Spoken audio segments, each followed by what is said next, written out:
ఓం శుక్లాం వరధరం విష్ణుం శశివర్ణం చతుర్భుజం ప్రసన్నవదనం ధ్యాయేత్ సర్వవిఘ్నోపశాంతయే అగజానన పద్మార్కం గజాననమహర్నిశం అనేకదంతం భక్తానాం ఏకదంతం ఉపాస్మహే వాగీశాద్య సుమనసు సర్వార్థానాం ఉపక్రమే యన్నత్వా కృతకృత్యాశుస్తన్నమామి గజాననం శారదా శారదాంభోజవదనా వదనాంబుజే సర్వదా సర్వదాస్మాకం సన్నిధిः సన్నిధిం క్రియాత్ గురుర్బ్రహ్మా గురుర్విష్ణు గురుర్దేవో మహేశ్వరः గురుः సాక్షాత్ పరం బ్రహ్మ తస్మై శ్రీ గురవే నమః.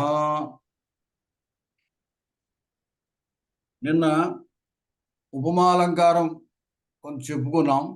దాంట్లో పూర్ణోపమ అనే దానికి ఉదాహరణగా ఒక శ్లోకము కుమార సంభవం నుంచి ఇచ్చారు. ప్రభామహత్యా శిఖ ఏవ దీపః త్రిమార్గ ఏవ త్రిదివస్య మార్గః సంస్కారవత్యేవ గిరా మనీషి తయా సపూతశ్చ విభూషితశ్చ. ఇక్కడ పార్వతీదేవి హిమవంతుడు వీరు ఉభయులు ఉపమేయములు. వాటికి ఉపమానముగా పార్వతీదేవికి ఉపమానంగా దీపశిఖనిచ్చారు. జ్వాల, ప్రకాశించేటువంటి జ్వాలతో కూడిన దీపం ఎలా అయితే ఉందో పార్వతీదేవితో ఆయన హిమవంతుడు ఉన్నాడు అన్నట్టు.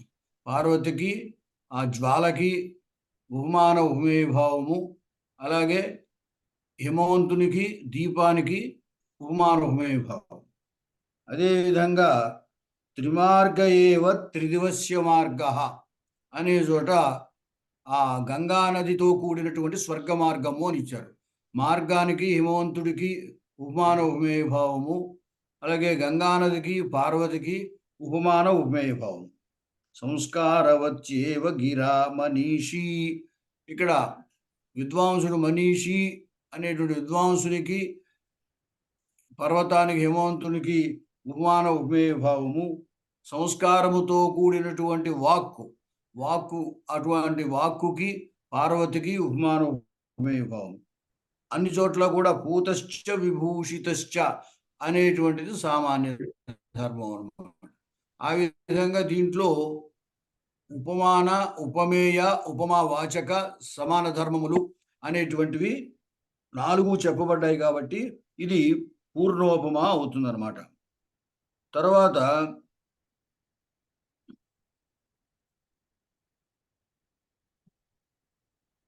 ఉపమాలంకారంలో మొట్టమొదట్లో మనకి ఒక చిన్న విషయం చెప్పారు. ఏమిటి అంటే క్వచిత్ వస్తు ప్రతి వస్తు భావేన పృథంగ్ నిర్దేశే చ సంబంధి భేదమాత్రం ప్రతి వస్తూపమావత్ అని. అలాగే బింబ ప్రతిబింబ భావో వా దృష్టాంతవతు. అంచేత ప్రతి వస్తూపములాగా పృథక్ నిర్దేశము, సామాన్య ధర్మం యొక్క పృథక్ నిర్దేశము ఉంటుంది. లేదా బింబ ప్రతిబింబ భావము దృష్టాంతాలంకారంలో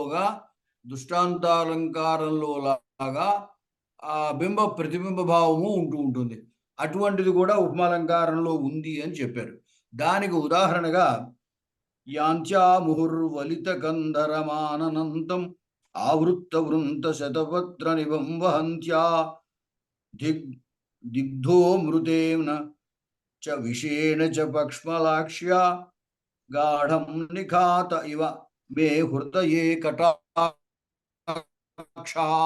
ఇక్కడ ఆ పక్ష్మలాక్ష్యా, ఆమెకి మంచి దట్టమైనటువంటి కనురెప్పల ఆ పక్ష్మములు కలిగినటువంటి ఆమె యొక్క కటాక్ష చూపు, అతని యొక్క హృదయే మే హృదయే నా యొక్క హృదయములో గాఢం నిఖాత ఇవ గట్టిగా గుచ్చుకుంది అన్నట్లుగా ఉన్నది.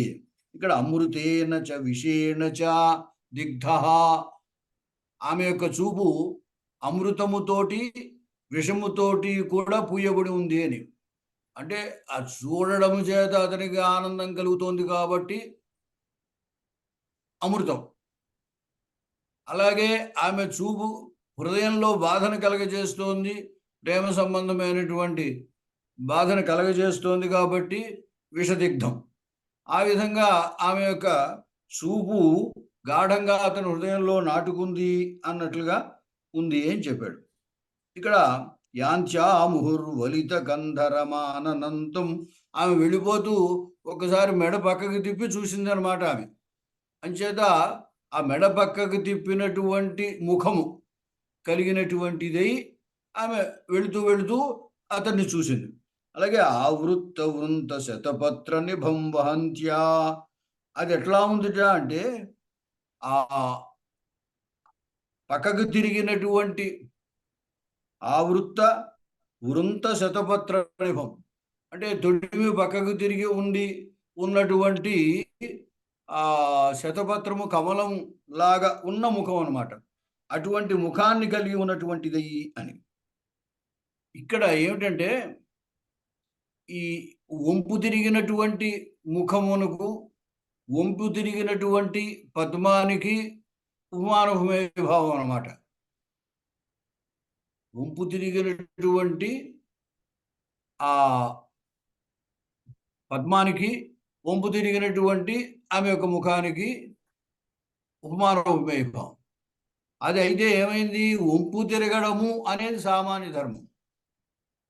అక్కడ పద్మము వంపు తిరిగింది, ముఖం ఆవిడ వెళుతూ వెళుతూ ముఖాన్ని ఒకసారి వంకర పక్కకు తిప్పి అతన్ని చూసింది. ఈ వంపు తిరుగుట అనే సామాన్య ధర్మాన్ని 2 మాటలు చేసి చెప్పాడు. ఒకటే ధర్మం, అది దాని అర్థం ఒకటే, కానీ శబ్దాలు 2 ప్రయోగించాడు. వలిత కంధర దగ్గర వలిత శబ్దం, తర్వాత ఆవృత్త వృంత దగ్గర ఆవృత్త శబ్దం. ఆవర్తనము అంటే తిరుగుట, వంపు తిరుగుట అని అర్థం. అందుచేత ఏమైంది, ఒకే సమాన ధర్మాన్ని 2 పృథక్ నిర్దేశం చేశాడు. అందువల్ల ప్రతి వస్తూపమాలో కూడా అలాగే ఉంటుంది. నిన్న చెప్పుకున్నాం, తాపేన భ్రాజతే శూర శూరశ్చాపేన రాజతే, తాపేన భ్రాజతే శూర సూర్యుడు, శూరశ్చాపేన రాజతే సూర్యుడు వీరుడు శాపం చేత ప్రకాశిస్తున్నాడు. ఈ రాజతే భ్రాజతే అనేవి ఒకే అర్థము కలిగిన 2 పదాలు వాడారు.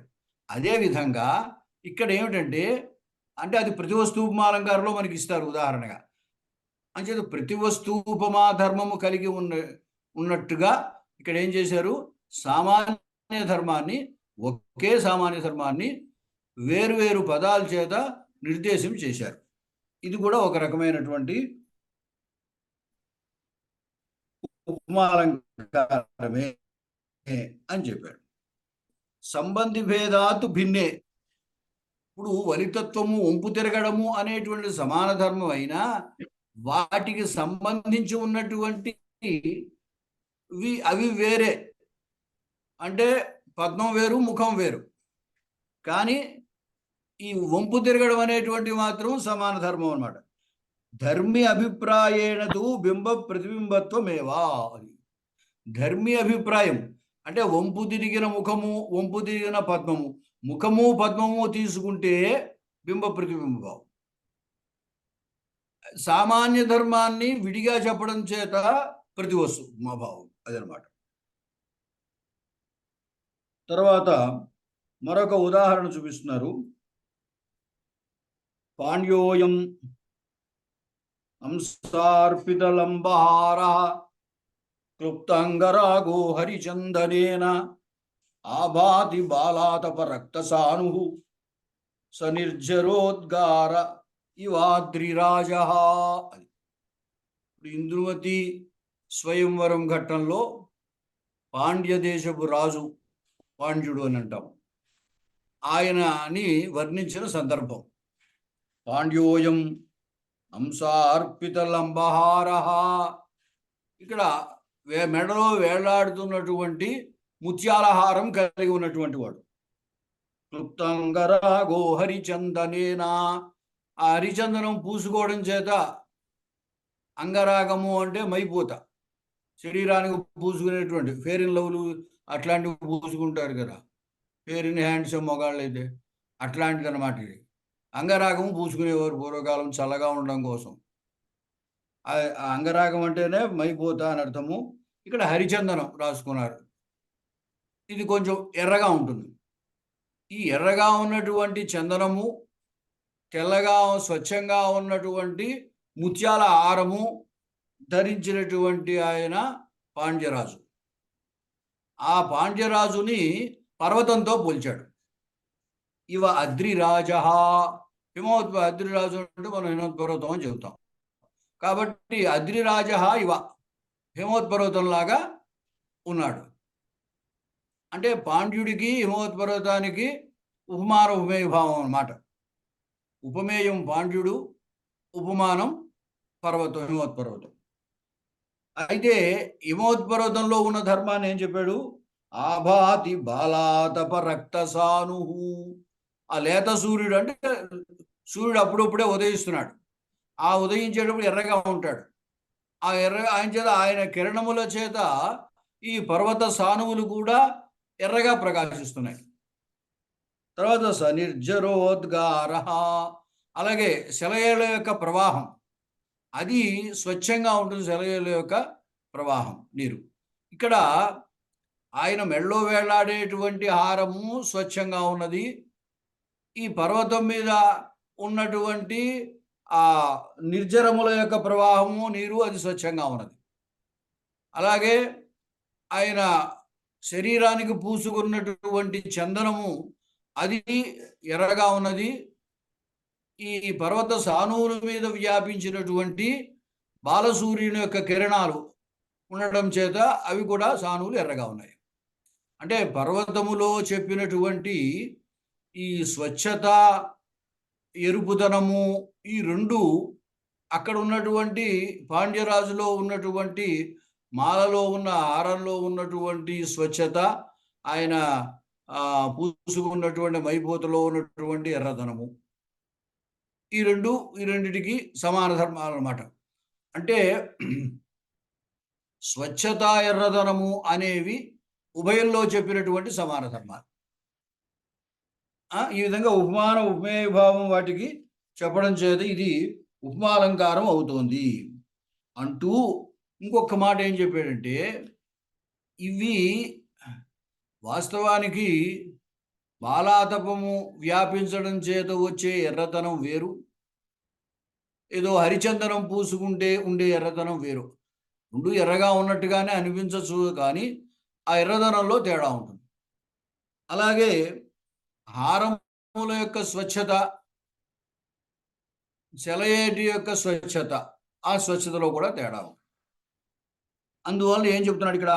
హార అంగరాగయోహో నిర్జల బాలాతపౌ ప్రతిబింబత్వేన నిర్దిష్టౌ. అది బింబ ప్రతిబింబ భావము అని అంటాం. అంటే నిన్న అనుకున్నాము, త్వమేవ కీర్తిమాన్ రాజన్ విధురే వై కాంతిమాన్. రాజుని నీవే కీర్తిమంతుడువు, చంద్రుడే కాంతిమంతుడు. చంద్రుని యొక్క కాంతి, రాజు యొక్క కీర్తి. వస్తుతః కీర్తి, కాంతి వేరువేరే. కవి సమయాన్ని బట్టి కీర్తి తెల్లగా ఉంటుంది అని చెబుతున్నాం కాబట్టి ఈ తెల్లదనం అనే దాన్ని తీసుకుని కీర్తికి, కాంతికి ఉపమానోపేయం ఉండడం చేత దాన్ని బింబ ప్రతిబింబ భావము అని అంటున్నాం. బింబ ప్రతిబింబ భావానికి డైరెక్ట్గా చెప్పే సమాన ధర్మానికి తేడా ఉంటుంది. బింబ ప్రతిబింబ భావం అంటే ఇప్పుడు మనం అద్దంలో ముఖం చూసుకున్నాం అనుకోండి, మన ముఖము లాగే ఉంటుంది కానీ మనం మాత్రం కాదు. అది మన ముఖములాగే ఉంటుంది అది, కానీ ఈ ముఖం వేరు, ఆ ముఖం వేరు.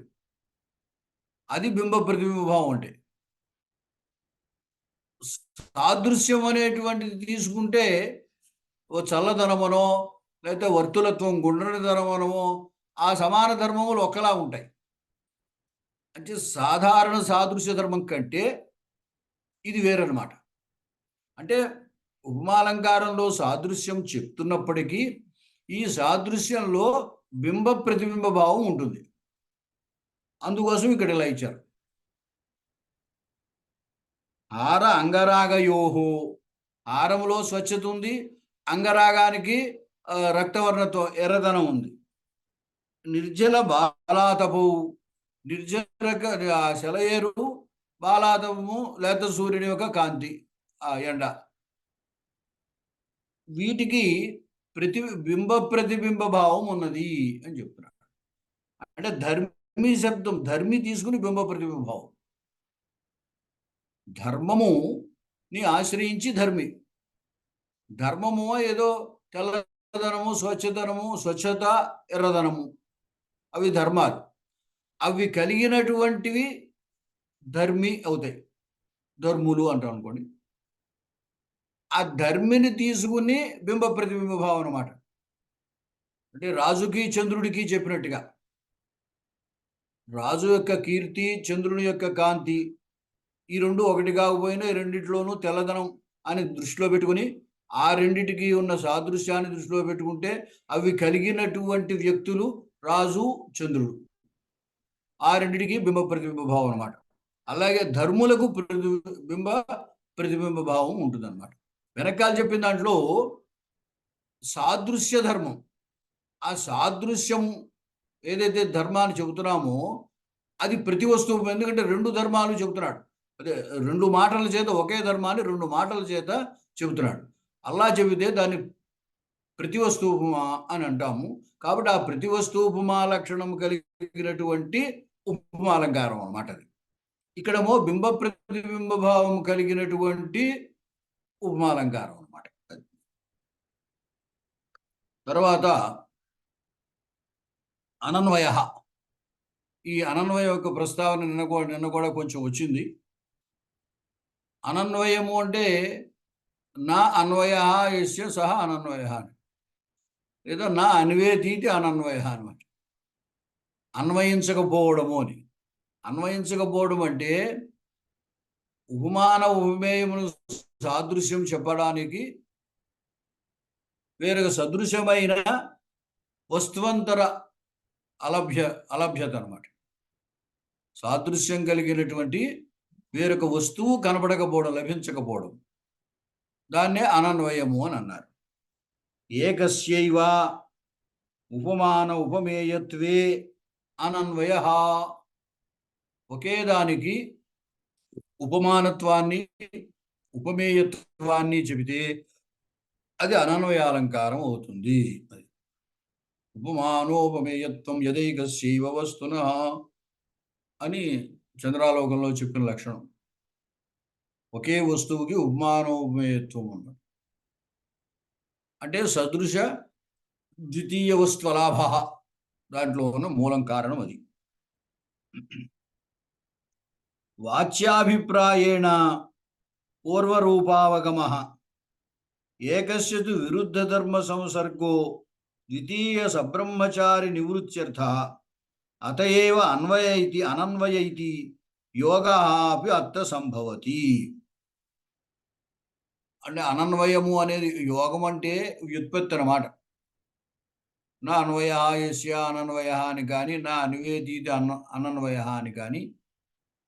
అందుకని అన్వేతీతి అన్వయ, నా అన్వయ అనన్వయ. అట్లా యోగము కూడా సార్థకమవుతుంది దీనికి అని ఉద్దేశం. వాచ్యాభిప్రాయేణ పూర్వరూప అవగమ. వాచ్యార్థాన్ని తీసుకుని ఉపమేయత్వాన్ని అర్థం తీసుకున్నాము. ఇక్కడ ఏకస్యతు విరుద్ధ ధర్మ సంసర్గ ద్వితీయ సబ్రహ్మచారి నివృత్త్యర్థ. ఇక్కడ విరుద్ధ ధర్మం అంటే ఒకే దానికి ఉపమేయత్వము, ఒకే దానికి ఉపమానత్వము చెప్పడం విరుద్ధ ధర్మం అంటే. అందుకంటే సామాన్య ధర్మం దగ్గరికి వెళ్ళక్కర్లేదు. ఇక్కడ విరుద్ధ ధర్మములు అంటే ఒకే వస్తువుకి ఉపమేయత్వాన్ని చెప్పడము, ఒకే వస్తువుకి ఉపమానత్వాన్ని చెప్పడం. సాధారణంగా ఉపమానత్వములు విరుద్ధ ధర్మములే కదా. ఏది ఉపమేయమో అది ఉపమానం కాదు కదా. అంచేత రెండు విరుద్ధ ధర్మములే అవుతాయి. ఒకే వస్తువుకి ఆ విరుద్ధ ధర్మములు చెప్పడం, అలా చెప్పడం ఎందుకు అంటే ద్వితీయ సబ్రహ్మచారి నివృత్త్యర్థ. సబ్రహ్మచారి అంటే క్లాస్మేట్ అని అర్థం. మనం సబ్రహ్మచారి అనే శబ్దాన్ని వ్యవహారంలో క్లాస్మేట్ అంటుంటాం కదా, ఆ క్లాస్మేట్కి సబ్రహ్మచారి అని, అంటే సమానమైంది. రెండవ సమానమైన వస్తువు లేకపోవడం చేత ఒకదానికే విరుద్ధ ధర్మాలు చెప్పడం జరుగుతోంది అని అభిప్రాయం.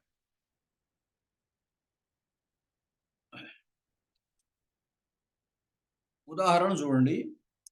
యుద్ధేర్జునోర్జున ఇవ ప్రథిత ప్రతాప భీమోపి భీమ ఇవ వైరిషు ఘోర కర్మ న్యగ్రోధవర్తినమధాధిపతిం పురూణాం ఉత్ప్రాసనార్థమివ జగ్మతు ఆదరేణ.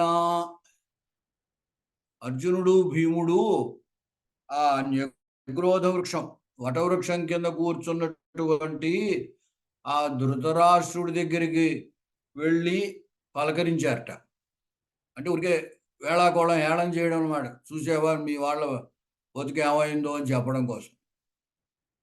అది అంటే అది మనకి అది ప్రధానం కాదనుకోండి. ఇక్కడ అలంకారం ముఖ్యం మనకి. ఏమన్నాడు? యుద్ధంలో అర్జున అర్జున ఇవ ప్రథిత ప్రతాప. అర్జునుడు వలె గొప్ప ప్రతాపము కలిగినటువంటి వాడు, ప్రసిద్ధమైన ప్రకటితమైన ప్రథిత ప్రతాపం కలిగినటువంటి వాడు. అలాగే భీమోపి భీమ ఇవ వైరిషు ఘోర కర్మ. భీముడు వైరిషు ఘోర కర్మ భీమ ఇవ. లేదా భీముడిలాగే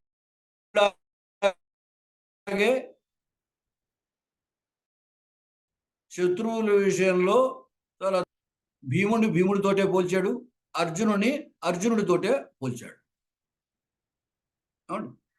ఇది అంటే ఉపమానము ఉపమేయము రెండు ఒకడే, అర్జునుడే. అలాగే భీముడే ఉపమానము ఉపమేయము. ఆ విధంగా చెప్పినట్టయితే అనన్వయాలంకారం అవుతుంది.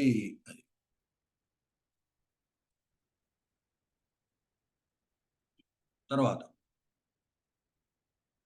అలంకారము ఉపమేయోపమా.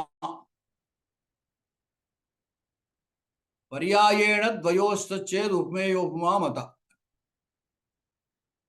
అంటే పర్యాయముగా ఉపమానత్వాన్ని ఉపమేయత్వాన్ని కనుక చెబితే అది ఉపమేయోపమాలంకారం అవుతుంది. ద్వయో పర్యాయేణ తస్మిన్ ఉపమేయోపమా. ఎక్కడైతే రెండు వస్తువులకి పర్యాయంగా ఉపమాన ఉపమేయ ధర్మాన్ని చెబుతామో అది ఉపమేయోపమాలంకారం అవుతుంది. ఉపమేయోపమాలంకారం అవుతుంది. తచ్చబ్దేన ఉపమానోపమేయత్వ ప్రత్యవమర్శః. ఇక్కడ తస్మిన్ అన్నాడు కదా, ఆ తస్మిన్ అనే తచ్చబ్దానికి అభిప్రాయం ఏమిటి అంటే ఉపమాన ఉపమేయత్వ ప్రత్యవమర్శః. అంటే ఒకే దానికి మనం ఉపమానత్వము ఉపమేయత్వము చెబుతున్నాం కదా, అటువంటి దాని యందు అని అర్థం. ఏ వస్తువు ఎందైతే ఉపమానత్వము ఉపమేయత్వము కూడా చెబుతామో అక్కడ పర్యాయంగా కనుక చెప్పినట్టయితే వెనక దాంట్లో పర్యాయంగా కాదు, ఒకే దానికి ఉపమానత్వం ఉపమేయత్వం చెప్పేస్తున్నాం. అప్పుడే యుగపత్ అంటాం ఒకేసారి. ఇక్కడ ఒకేసారి చెప్పం, పర్యాయంగా చెప్తాం. అంటే ఒకసారి ఉపమానత్వం చెబుతాం, ఒకసారి ఉపమేయత్వం చెప్తాం. అదే వస్తువుకి అంటే రెండు వాక్యాలు అవుతాయన్నమాట. ఆ రెండు వాక్యాల్లో మొదటి ఒక వాక్యంలో ఒకదానికి ఉపమానత్వము, వేరొక వస్తువుకి ఉపమేయత్వం చెప్తాం. మళ్ళీ మరొక వాక్యంలో ఇంతకుముందు ఉపమానత్వం చెప్పిన దానికి రెండవ వాక్యంలో ఉపమేయత్వం చెబుతాం. ఇంతకుముందు ఉపమేయత్వం చెప్పిన దానికి రెండవ వాక్యంలో ఉపమానత్వం చెబుతాం. అప్పుడు ఏమవుతోంది? పర్యాయంగా ఒకే వస్తువుకి ఉపమానత్వము ఉపమేయత్వము చెప్పినట్టు అవుతుంది.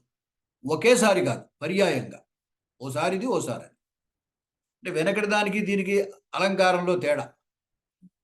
వెనకాల అర్జునుడు అర్జునుడిలా ఉన్నాడు అనేసరికి ఏమైంది, ఒకే వాక్యంలో ఒకేసారి అర్జునుడికి ఉపమానత్వాన్ని ఉపమేయత్వాన్ని చెప్పినట్టే.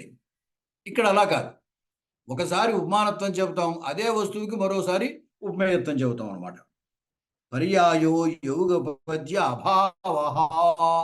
ఇక్కడ పర్యాయము అనడం వల్ల ఏమిటంటే యోగపద్యం ఉండదు. యోగపద్యం అంటే యుగపద్యం ఒకేసారిగా రెండిటికి చెప్పడం ఉండదు. అత ఏవ తు అత్ర వాక్యభేద. ఎప్పుడైతే పర్యాయంగా చెప్పవలసి వచ్చిందో ఇక్కడ వాక్యభేదం ఉంటుంది. రెండు వాక్యాలు, అలంకారానికి సాధారణ అలంకారం ఒకే వాక్యంలో ఉంటుంది, కానీ ఇక్కడ రెండు వాక్యాలు ఏర్పడతాయి. ఇయంచ ధర్మస్య సాధారణ్యే వస్తు నిర్దేశే ద్విధా. ఇక్కడ మళ్ళీ ధర్మస్య సాధారణ్యే, ధర్మాన్ని అంటే సమాన ధర్మాన్ని సాధారణంగా రెండిటికి ఉపయోగించేటట్టుగా చెప్పడం ఒకటి, లేదా ప్రతి వస్తు నిర్దేశేచ అంటే రెండు ఒకే ధర్మాన్ని రెండు వాక్యాలతో రెండు మాటలు చెప్పడం, అలా చెప్పడం కూడా ఉంటుంది. రెండు రకాలు అనమాట. ఆధ్యాయథ అని ఉదాహరణ ఇస్తున్నారు.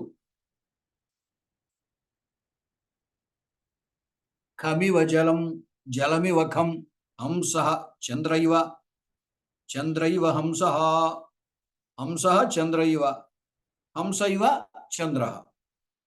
మూదాకారాః తారాః తారాకారాణి కుముదాని. ఇక్కడ ఖమివ జలం సమాన ధర్మము ప్రసిద్ధమవడం చేతి ఇక్కడ సమాన ధర్మాన్ని నిర్దేశించలేదు. ఆ నిర్దేశించకపోయినా సాధారణ ధర్మాన్ని రెండిటికి సమంగా అన్వయించేటట్టుగా సాధారణ ధర్మం అనమాట. ఏదో స్వచ్ఛం అని తీసుకున్నాం అనుకోండి, ఖమివ జలం స్వచ్ఛం అన్నాం అనుకోండి, అప్పుడేమిటి, ఆ ఆకాశానికి జలానికి ఉపమానోపమేయ భావం, అది స్వచ్ఛము అనేది సమాన ధర్మం. మళ్ళీ ఇంకొక వాక్యం ఏమిటి, జలమివ ఖం అంటే నీరు వలె ఆకాశం ఉన్నది అని. ఆకాశం వలె నీరు ఉన్నది, నీరు వలె ఆకాశం ఉన్నది. అప్పుడు ఏమైంది, మొదటి ఆకాశం వలె నీరు ఖం ఇవ జలం అన్నప్పుడు ఖం ఉపమానము జలం ఉపమేయము.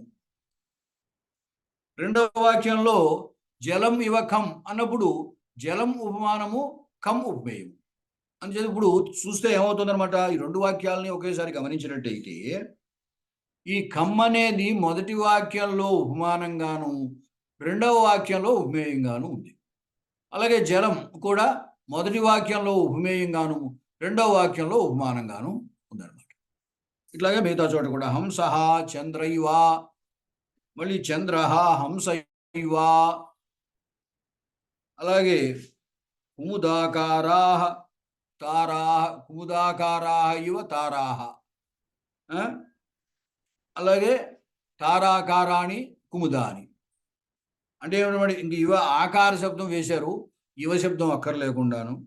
కుముదాని ఇవ తారాహ అనాలి, కుముదాని ఇవ అనుకోకుండా కుముదాకారాహ అన్నారు.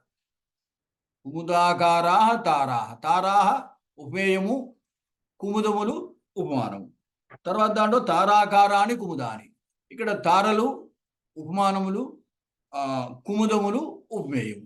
ఆ విధంగా పర్యాయముగా ఒకే వస్తువు రెండు వస్తువులు తీసుకుని వాటికి పర్యాయంగా ఉపమానత్వ ఉపమేయత్వాలను కనుక ప్రతిపాదించినట్లయితే అది ఉపమేయోపమా అనేటువంటి అలంకారం అవుతుంది.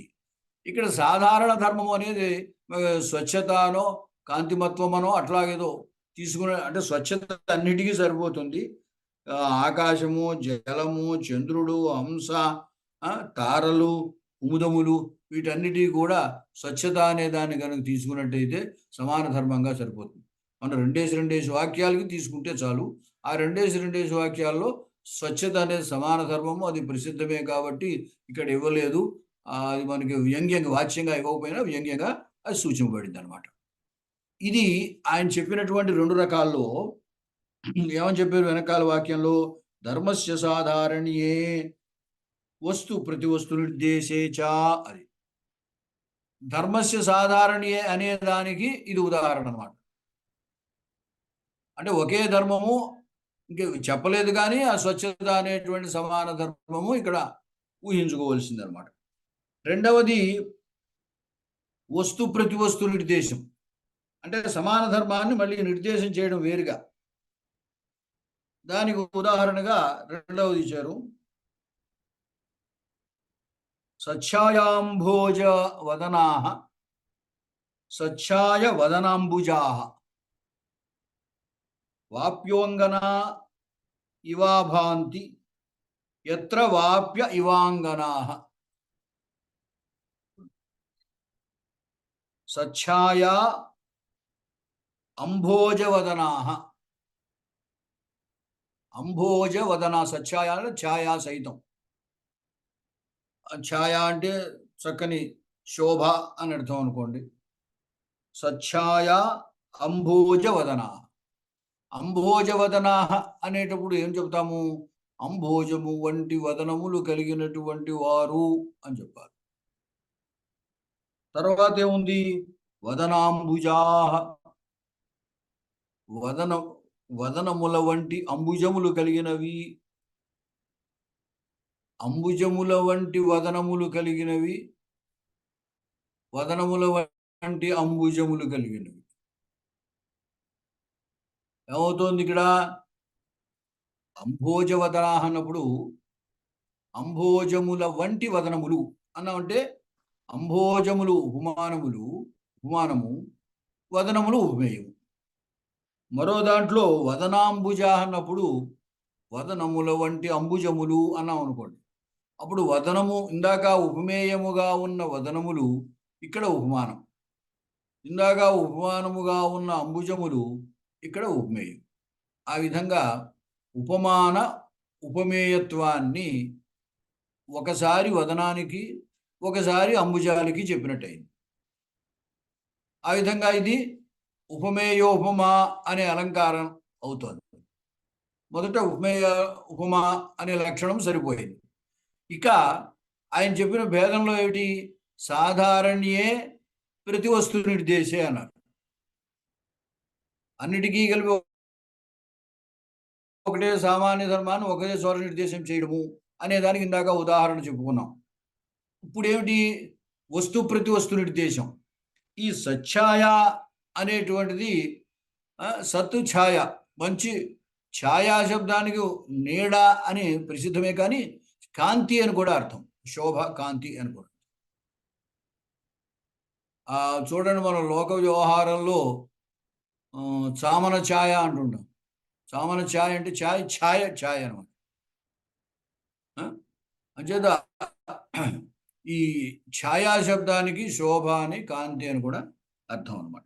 కాబట్టి ఏమైంది? చక్కని కాంతి కలిగిన పద్మముల వంటి వదనములు, అలాగే చక్కని కాంతి కలిగిన వదనముల వంటి పద్మములు. ఇప్పుడు ఏమవుతుంది? సచ్ఛాయ ఒకే అర్థం కలిగింది, ఒకసారి చెప్తే చాలు. కానీ 2 సార్లు ఒకే సమాన ధర్మాన్ని 2 పదాలు చేసి చెప్పారు. వాప్యోంగనా ఇవాభాంతి. ఇక్కడ వాప్య అంగనా ఇవ ఆభాంతి, అలాగే వాప్య ఇవ అంగనా భాంతి. వాపి అంటే దిగుడు బావి. వాప్య ఇవ దిగుడు బావుల వలె అంగనలు, స్త్రీలు ప్రకాశిస్తున్నారు. రెండవ వాక్యము వాప్య ఇవ అంగనా. మొదటి వాక్యంలో అంగనల వలె దిగుడు బావులు ప్రకాశిస్తున్నాయి. రెండవ వాక్యంలో దిగుడు బావుల వలె అంగనలు ప్రకాశిస్తున్నారు అని అర్థం. ఈ పై విశేషణాలు తీసుకోవాలి. సచ్ఛాయాంభోజవదనాః వాప్యః అంగనాః ఇవ భాంతి అని ఒక వాక్యం. అంటే చక్కని శోభతో కూడినటువంటి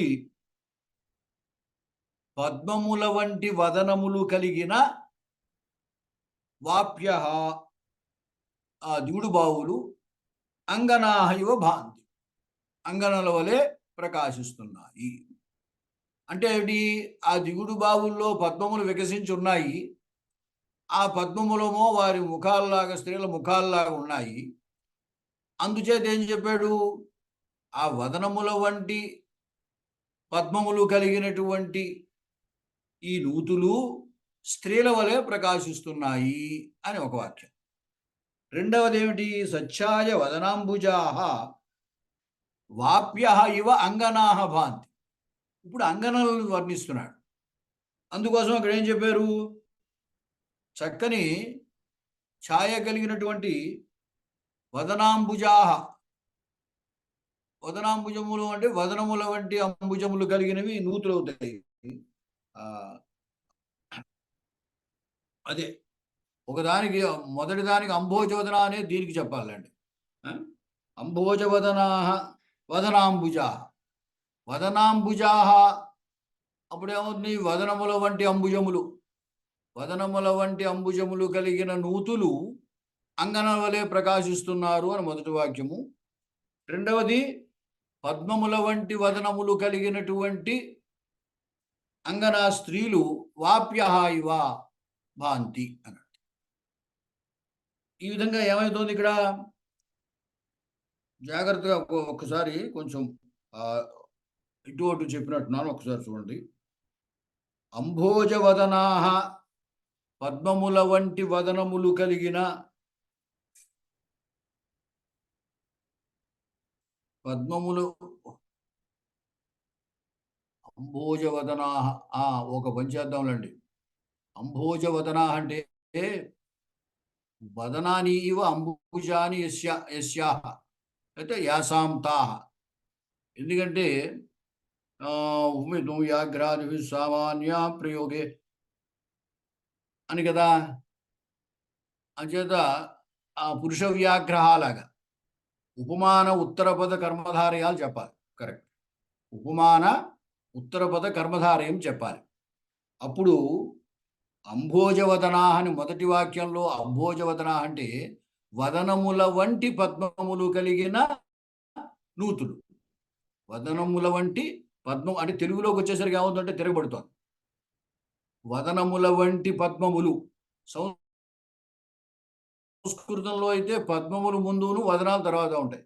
అంభోజవదనా అదొకసారి గమనించండి. అంచేత వదనముల వంటి పద్మములు కలిగిన వాప్య దిగుడు బావులు అంగనాయివ ఆభాంతి, అంగనల వలె ప్రకాశిస్తున్నాయి. రెండవ వాక్యం ఏమిటి? వదనాంబుజా దగ్గర అంబుజముల వంటి వదనములు కలిగిన అంగనా స్త్రీలు వాప్య ఇవ దిగుడు బావుల వలె ప్రకాశిస్తున్నాయి. అది అట్లా చెప్పాలి. అప్పుడు ఇంతకీ ఏమిటి? వాప్య అంగనా ఇవ దగ్గర, అలాగే వాప్య ఇవ అంగనా, అంగనా ఇవ వాప్య. అప్పుడు ఒకసారి ఏమో దిగుడు బావులకి ఒకసారి ఉపమేయత్వాన్ని, మరొకసారి ఉపమానత్వాన్ని, అలాగే అంగనలకి ఒకసారి ఉపమేయత్వాన్ని, ఇంకొకసారి ఉపమానత్వాన్ని చెప్పినట్టే. పైన కూడా అంభోజవదనాహ దగ్గర, వదనాంబుజాహ దగ్గర అంభోజవదనాహ అనే చోట అంభోజాని వదనాని ఇవ అంటే అక్కడ ఏమైంది? అంభోజములు ఉపమేయము, వదనములు ఉపమానం. అదే రెండవ సమాసంలో వదనాంబుజా అన్నప్పుడు వదనాని అంబుజాని ఇవ. అప్పుడు ఏమైంది? వదనములమో ఉపమేయములు అయ్యాయి, అంబుజములు ఉపమానం అయ్యాయి. అంటే ఈ వదన అంబుజ ఈ రెండిటికి కూడా పర్యాయంగా ఉపమేయత్వ ఉపమానత్వాలు చెప్పినట్టు అయింది. తర్వాత వాక్యంలో ఉన్న వాప్య అంగన వీటికి కూడా ఉపమేయ ఉపమానత్వాన్ని పర్యాయంగా చెప్పినట్టయింది. ఇలా చెప్పిన తర్వాత ఇది పైన చెప్పినటువంటి ప్రతి వస్తు నిర్దేశం కావాలి కదా. అంచేత ప్రతి వస్తు నిర్దేశము ఈ సచ్ఛాయాంబోజవదనా, సచ్ఛాయ వదనాంబుజా అనేటువంటిది ఈ సచ్ఛాయ అనేది సమాన ధర్మము మళ్ళీ నిర్దేశం చేశారు. ఆ ప్రతివస్తు నిర్దేశం చేయడం వల్ల ఇది ఆయన చెప్పినటువంటి ఉపమేయోపమాలంకారంలో రెండవ భేదం అయిందనమాట.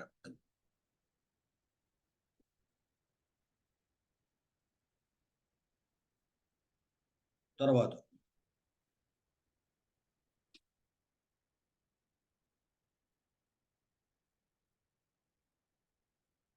స్మరణాలంకారం. సదృశ అనుభవాత్ వస్త్వంతర స్మృతి స్మరణం. అంటే మనకి ఒక వస్తువును చూసినప్పుడు తత్సదృశమైన వేరొక వస్తువు గుర్తుకు రావడం. ఒక వస్తువును చూసినప్పుడు తత్సదృశమైన వేరొక వస్తువు గుర్తుకు వస్తే అది స్మరణాలంకారం అవుతుంది. సదృశ అనుభవాత్ అంటే సాదృశ్యాన్ని మనం గమనించడం వల్ల, అంటే ఎదురుగా కనబడుతున్నటువంటి వస్తువులో ఉన్న ధర్మమునకు సమానమైన ధర్మము కలిగినటువంటి వేరొక వస్తువుని మనం స్మరిస్తాం. అప్పుడు స్మరణాలంకారం అవుతుంది. సదృశానుభవాత్ అంటే రెండింటి మధ్య పోలికని మనం అనుభవించటం వల్ల వస్త్వంతరం వేరొక వస్తువు యొక్క స్మృతి స్మరణ కలగడం, దాన్ని స్మరణాలంకారము అని అంటారు. వస్త్వంతరం సదృశమేవా, సాదృశ్యం కలిగిన వస్త్వంతరమే గుర్తుకు రావాలి. అలా వస్తేనే అది స్మరణాలంకారం అవుతుంది. అవినాభావ అభావాత్ నా అనుమానం అంటే అవినాభావము లేకపోవటం వల్ల ఇది అనుమానము కాదు. అవినాభావము అంటే నీత సంబంధం కలిగి ఉండడం, అది లేకపోతే ఇది రాదు. అది ఉంటే అది ఉంటుంది. తత్సత్వే యత్సత్వే తత్సత్వం, యదభావే తదభావ. అది అవినాభావం అంటే. తత్సత్వే తత్సత్వం, ఏది ఉంటే అది ఉంటుంది. ఏది అభావే తదభావ, ఏది లేకపోతే అది లేదు. అంటే అది ఉంటేనే ఇది ఉన్నట్టు, అది లేకపోతే ఇది లేదు, అట్లా చెప్తారన్నమాట. అది అవినాభావ సంబంధము అని అంటాం. ఆ అవినాభావ సంబంధము లేకపోవడం వల్ల ఇది అనుమానము కాదు అన్నారు. అనుమానములో ఏమవుతుంది? పర్వతో వన్యమాన్ ధూమాత్ అని అనుమానంలో చెప్తారు. అంటే ధూమం కనబడుతోంది, అగ్ని కనబడుతుంది ఉంటుంది. అంటే ధూమం వల్ల అగ్ని ఊహింపబడుతోంది. అంటే ధూమం ఉన్నప్పుడు అగ్ని ఉన్నట్లే. అగ్ని ఉంటేనే ధూమం వస్తుంది, లేక రాదు. అగ్ని లేకుండా ధూమం రాదు. కాబట్టి అలాంటి అవినాభావ సంబంధం ఇక్కడ ఉండదు. అవినాభావ సంబంధము లేకపోవటం వలన అది అవినాభావ అభావాత్, ఇది అనుమానము కాదు అని.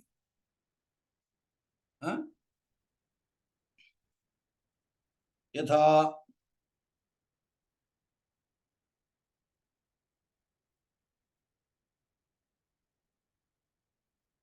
ఇక్కడ స్మరణాలంకారానికి ఉదాహరణ ఇస్తున్నారు.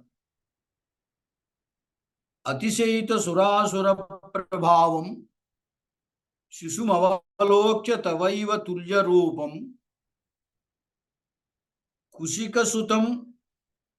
కుశికసుత మఖద్విషాం ప్రమాథే ధృతధనుషం రఘునందనం స్మరామి.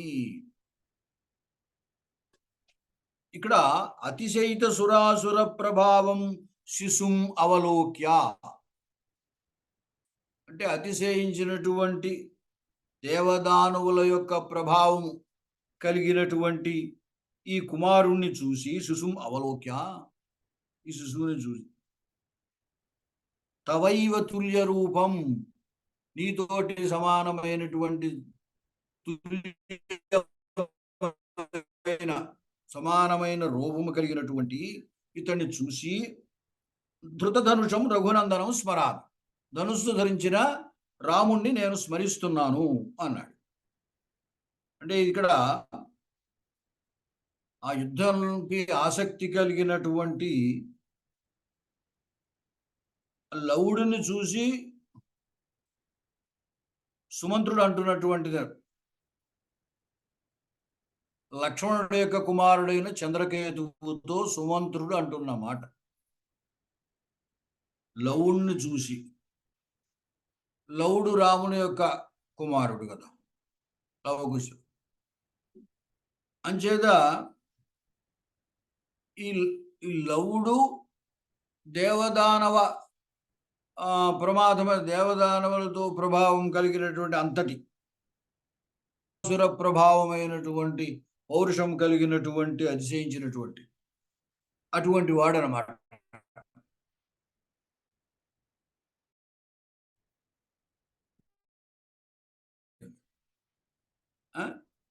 ధనుస్సు ఇతన్ని లవుణ్ణి శిశువుని లవుణ్ణి కుమారుడైనటువంటి కుర్రవాడైనటువంటి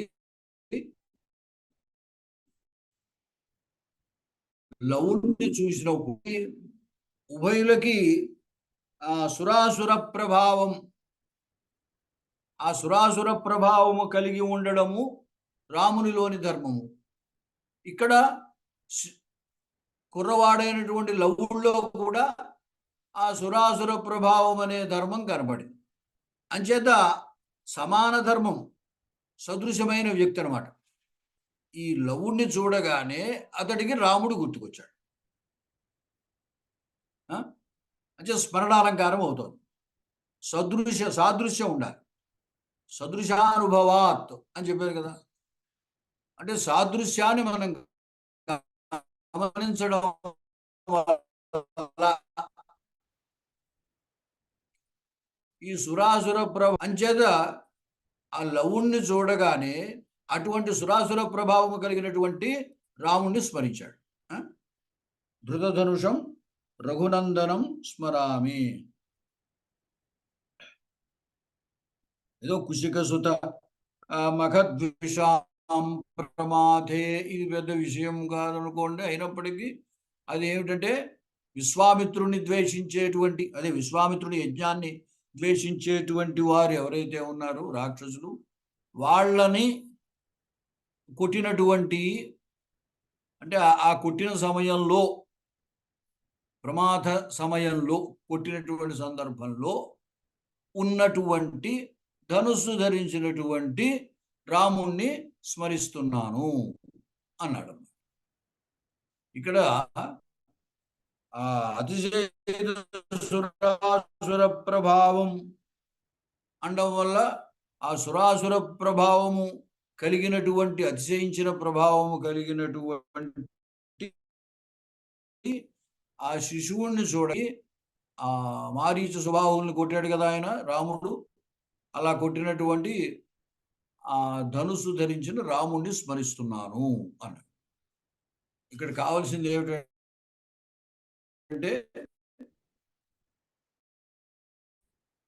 లవుణ్ణి చూశాడు, భావము అతిశయిత సురాసుర ప్రభావం ఉన్నది. అదే ప్రభావము కలిగినటువంటి రాముణ్ణి స్మరించాడు. అంటే సదృశమైన వ్యక్తి అనమాట, సమాన ధర్మం కలిగిన వ్యక్తి, అతన్ని స్మరించాడు.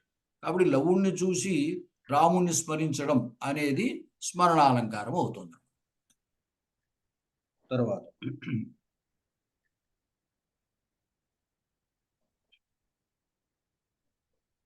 సాదృశ్యం వినాతు స్మృతి నా అయం అలంకార. అంతకి అది కూడా చెప్తున్నారు. సాదృశ్యం ఉండి తీరాలి. సాదృశ్యం లేకపోతే, లేకుండా కనుక స్మరిస్తే అది స్మరణాలంకారానికి ఉదాహరణ కాదు. అయం అలంకార. సాదృశ్యం లేకుండా స్మరణం కనుక చెప్పినట్టయితే అది ఈ స్మరణాలంకారం కాదు. ఇక్కడ అత్రానుగోదం మృగయా నివృత్తః తరంగవాతేన వినీత భేకేదః రహత్వదుస్సంగ నిషన్న మూర్ధా స్మరామి వానీరగృహేషు సుప్తః. ఆ రావణ సంహారం అయిపోయిన తర్వాత సీతాదేవిని తీసుకుని పుష్పక విమానంలో రాముడు వెళుతూ ఉన్న సందర్భంలో ఆ ఆకాశం మీద విమానంలో వెళుతూ ఆ కింద ఉన్నటువంటి ప్రదేశాలని చూస్తున్నాడు. చూస్తుంటే ఆ గోదావరి తీరంలో తాను ఇంతకు ముందు ఉన్నటువంటి ఆ పర్ణశాల దగ్గర ఆ సీతాదేవి ఒడిలో తాను తల పెట్టుకొని నిద్రించినటువంటి సందర్భాన్ని గుర్తు చేసుకున్నాడు. ఇక్కడ స్మరణం ఉంది, కానీ సాదృశ్యం ఉండదు. ఇక్కడ కేవలము అంతకు ముందున్నటువంటి ఆ ప్రదేశాన్ని చూడడం వల్ల వెనుకటి తన అనుభవాన్ని స్మరించుకుంటున్నాడు. ప్రస్తుతం అలా లేదు. అంటే ఇప్పుడున్న సంఘటనను బట్టి సాదృశ్యమైన మరొక దాన్ని స్మరించట్లేదు ఆయన. అక్కడ ఉన్నటువంటి ఆ గోదావరి తీరంలో ఉన్న పర్ణశాలను చూడగానే ఇంతకు ముందు వనవాసంలో తాను అనుభవించినటువంటి సంఘటన గుర్తుకొచ్చింది అంతే. అంటే ఇక్కడ స్మరణం ఉంది, కానీ ఆ సాదృశ్యం అనేది ఇక్కడ లేదు. ఇప్పుడు ప్రస్తుతం అలా లేడు కదా. మరి ఇప్పుడు కూడా అట్లా ఉంటే, అంటే ఏదో అలా వనవాసంలోనో ఎక్కడో పర్ణశాలలో చేత ఒళ్ళో తలబెట్టుకుని పడుకోవడం అనేది ఇప్పుడు ఉంటే, ఈ సంఘటన ద్వారా ఆ సంఘటన గుర్తుకొచ్చింది అని చెప్పచ్చు. కానీ ఇప్పుడు అలా లేదు. ఇప్పుడు హాయిగా పుష్పక విమానంలో వెళ్తున్నారు. వెళుతూ ఉంటే ఆ గోదావరి తీరము, పర్ణశాల ఉన్న ప్రదేశము అవి చూస్తున్నప్పుడు వెనుక జరిగిన సంఘటన గుర్తుకొచ్చింది. అంచేది ఏమవుతుంది, సాదృశ్యము చేత ఒకదాని యొక్క సాదృశ్యము చేత వేరొకటి స్మరించడము అనేది ఇక్కడ లేదు. ఇంతకు ముందు చెప్పిన దానికి దీన్ని గమనిస్తే సరిపోతుంది. ఇంతకు ముందు ఏమిటి, లవుణ్ణి చూసి సదృశుడైన రాముని స్మరించాడు. లవుడు ఒక వ్యక్తి, రాముడు వేరే వ్యక్తి, వస్త్వంతరమైంది, వేరొక వస్తువు. అయితే సురాసుర ప్రభావము, అతిశయిత సురాసుర ప్రభావం అనేటువంటి సాదృశ్య ధర్మాన్ని దృష్టిలో పెట్టుకొని ఆ లవుణ్ణి చూడగానే రాముడిని స్మరించాడు. అలాగిక్కడ అది లేదు. ఊరికే కేవలము ఆ విమానంలో వెళుతున్నప్పుడు ఆ గోదావరి తీరము, పర్ణశాల ప్రదేశం అవన్నీ చూసినప్పుడు వెనకటి సంఘటన గుర్తుకొచ్చింది అనమాట. అది కేవలం స్మరణ మాత్రం, ఇక్కడ సాదృశ్య స్మరణం కాదు. అందుచేత ఇది స్మరణాలంకారానికి ఉదాహరణము కాదు అని చెప్పాడు.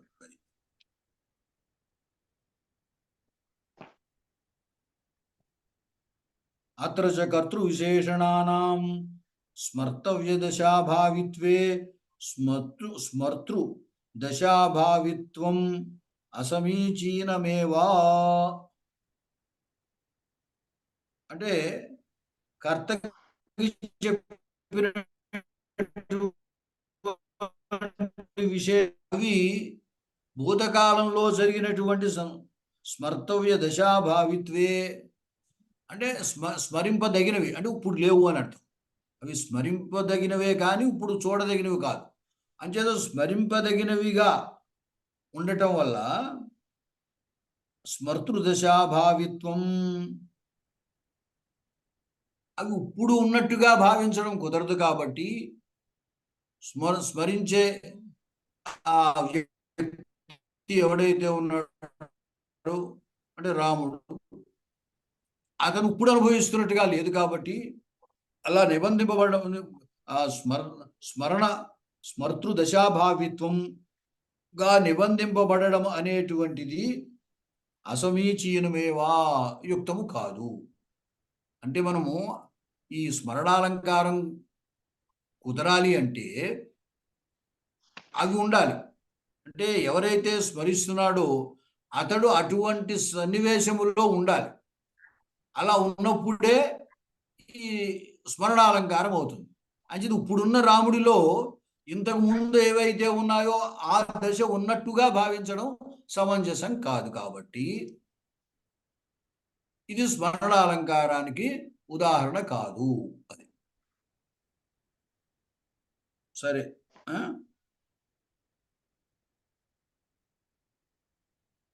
తర్వాత